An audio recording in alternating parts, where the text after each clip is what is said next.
കേരളത്തിന് മൂന്നാമത് വന്ദേഭാരത് എക്സ്പ്രസ് സർവീസിന് കേന്ദ്രം അംഗീകാരം നൽകി. ഈ പുതിയ വന്ദേഭാരത് സർവീസ് മലയാളികളുടെ പ്രിയ നഗരമായ ബാംഗ്ലൂരിലേക്കാണ് ആരംഭിക്കുന്നത്. എറണാകുളത്ത് നിന്നും തൃശൂർ, പാലക്കാട്, സേലം വഴി ബാംഗ്ലൂർ വരെയാണ് സർവീസ് നടത്താൻ സാധ്യത.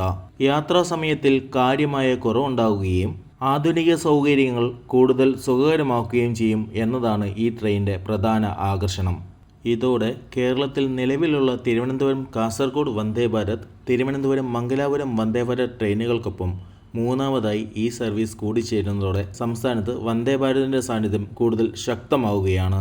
വന്ദേഭാരത് ട്രെയിനുകളുടെ അതിവേഗം, ആധുനിക സാങ്കേതിക വിദ്യ, ഉന്നത നിലവാരമുള്ള കംഫർട്ട് എന്നിവയാണ് യാത്രക്കാരുടെ മനസ്സിൽ സ്ഥാനം നേടിയത്.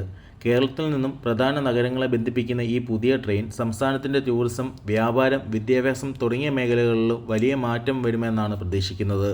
റൂട്ടും യാത്രാ സമയവും സംബന്ധിച്ച വിവരങ്ങൾ ഉടൻ തന്നെ ഇന്ത്യൻ റെയിൽവേ പുറത്തുവിടും എന്നാണ് പ്രതീക്ഷിക്കുന്നത്. News desk, insta news Malayalam, Thiruvananthapuram.